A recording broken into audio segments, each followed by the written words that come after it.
Hey there everybody, Eric from Outer Limitless coming at you today with another video. Now in today's video, a look at the Sig P322 after 500 rounds.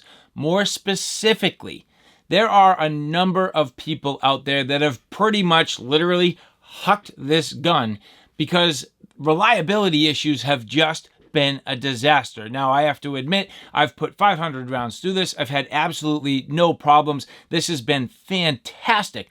But the reason why people say they're having problems, well, barrel leading. That is something, general firearms maintenance are things to consider. The fouling inside your barrel can affect accuracy and reliability, most specifically leading with 22. So here, 22 LR. This is an unjacketed ball nose round, which in certain conditions can create leading problems. But is it a problem with the Sig P322? Well, we're going to set out to figure that out today. But with that said, I have a whole bunch to do and a whole bunch to share with you. And if you're interested in seeing a little bit more about what I'm about to get into, do me a favor, stay tuned.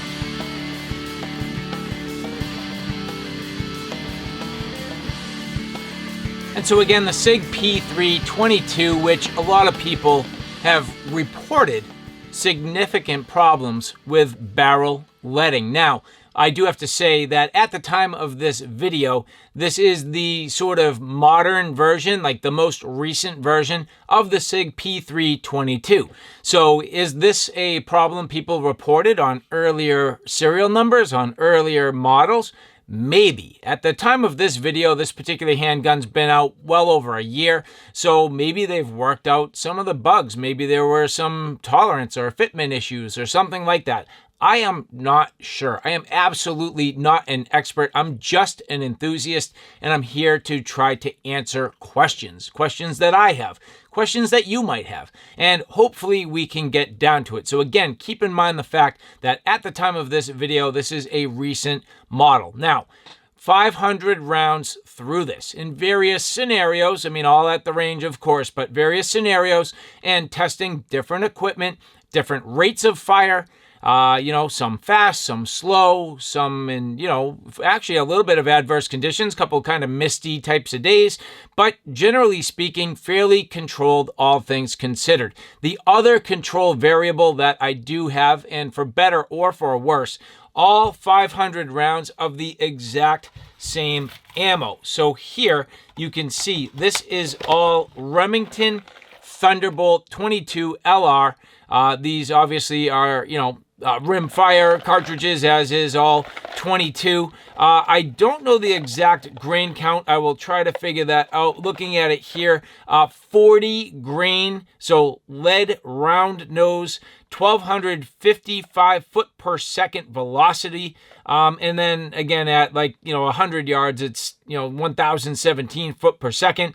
These are producing basically 140 foot-pounds of energy right at the muzzle. So that gives you some statistics, but the main factor being these are unjacketed, just plain lead ball nose rounds. So if these don't have a jacket, call it like brass or copper, protecting the actual round, I would think there's a greater chance for the lead to actually deposit in the barrel.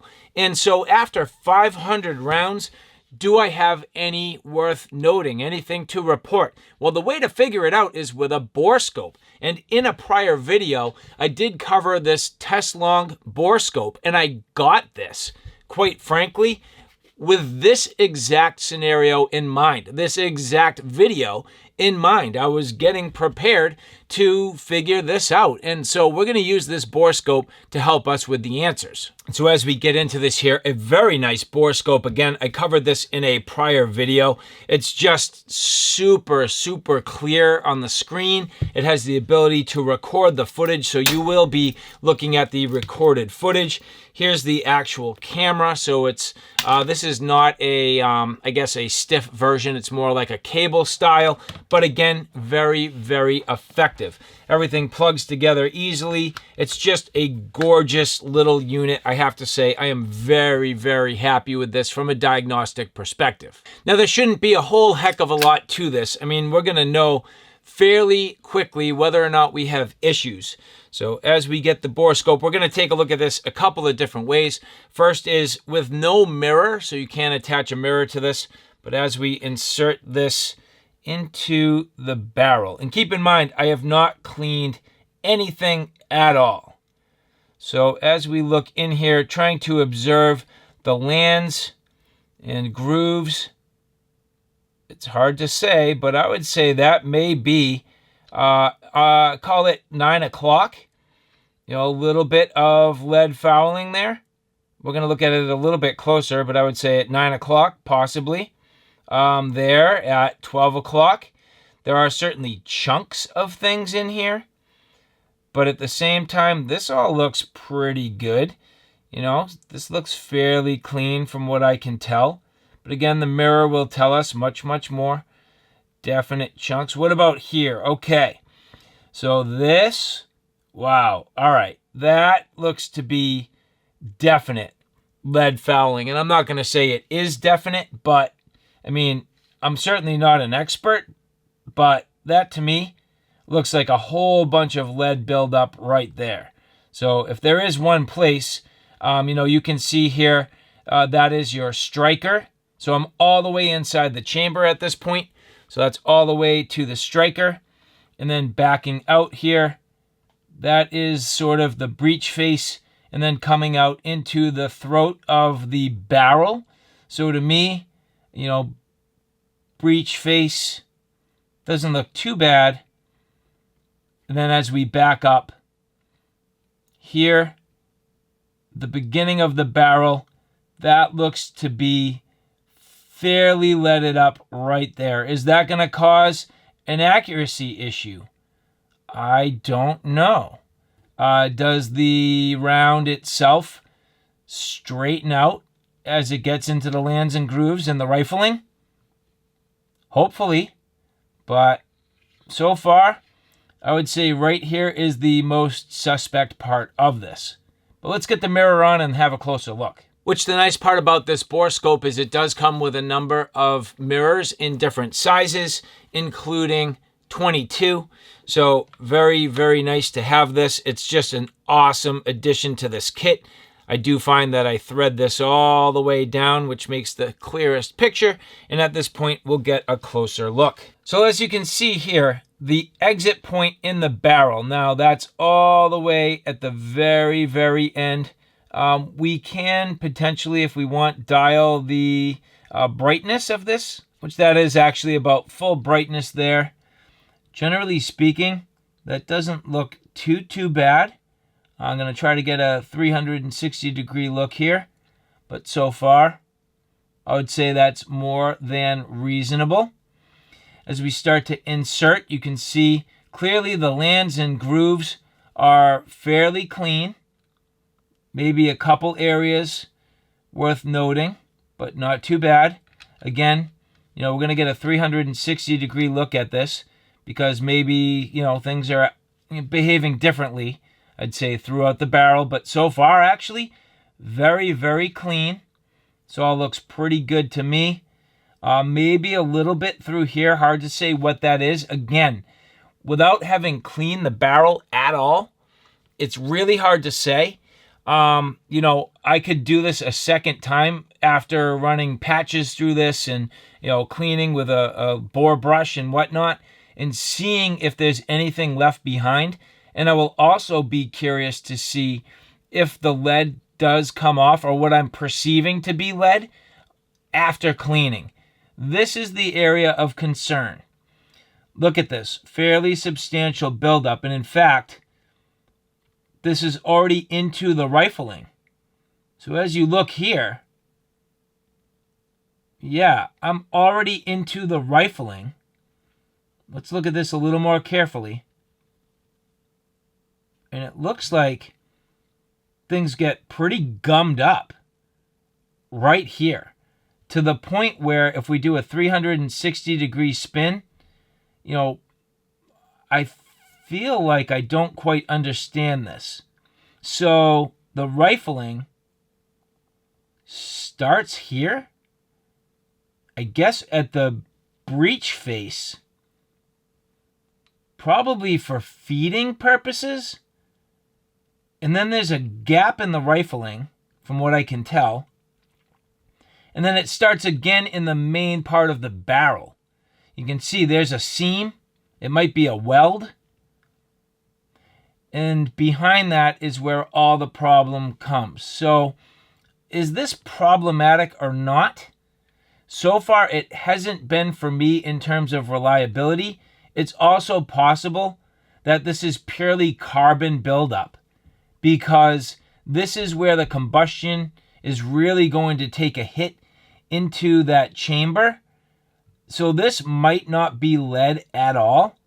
I might need to clean the barrel to verify that.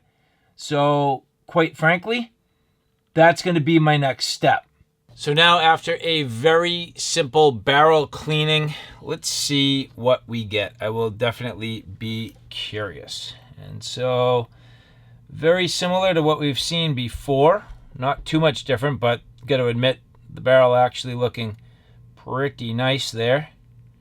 Not too bad. I literally just used a little bit of solvent, some CLP, a brass brush, and then a bore snake, just to kind of polish things up. But so far, it's actually looking pretty darn good. I mean, super clean.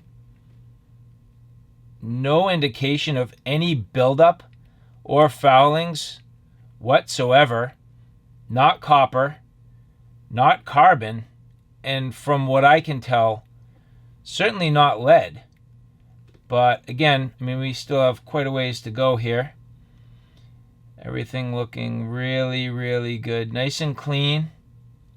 No notable damage here as we take a look at the lands and grooves. Everything looking nice and sharp and square. The rifling, nice and square. Everything so far looking really, really good.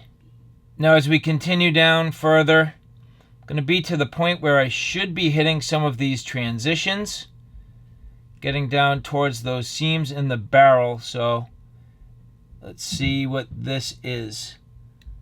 That's hard to say. Right there, little glimpse of something. Now, could that be an imperfection? Maybe.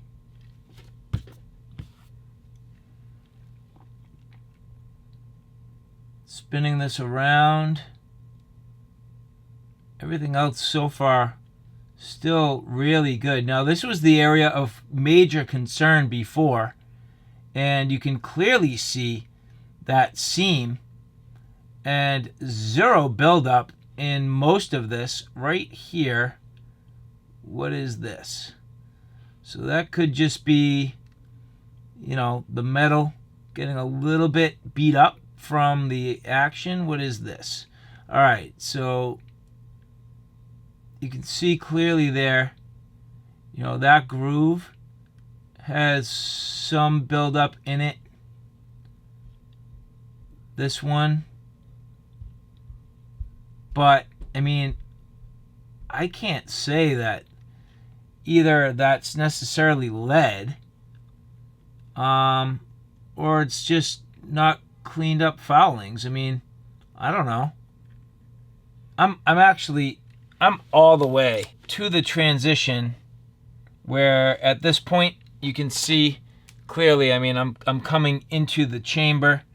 So pulling this back just a little bit, that edge there, you know, that's the breech face. And I mean, I don't know.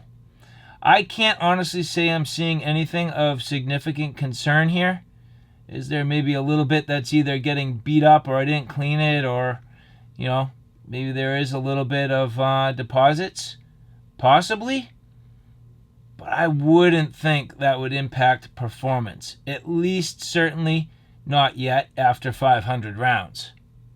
And so does the Sig P322 have issues with lead fouling buildup?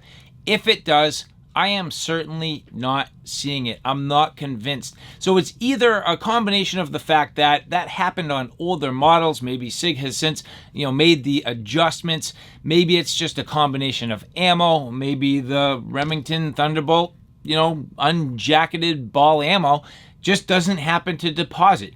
Is what we saw in here potential lead fouling? I'm going to say no. I'm not convinced that it is. Everything looking pretty good, the barrel looking fantastic, and so after 500 rounds, I'd say I'm still in pretty good shape. So do I have any concerns?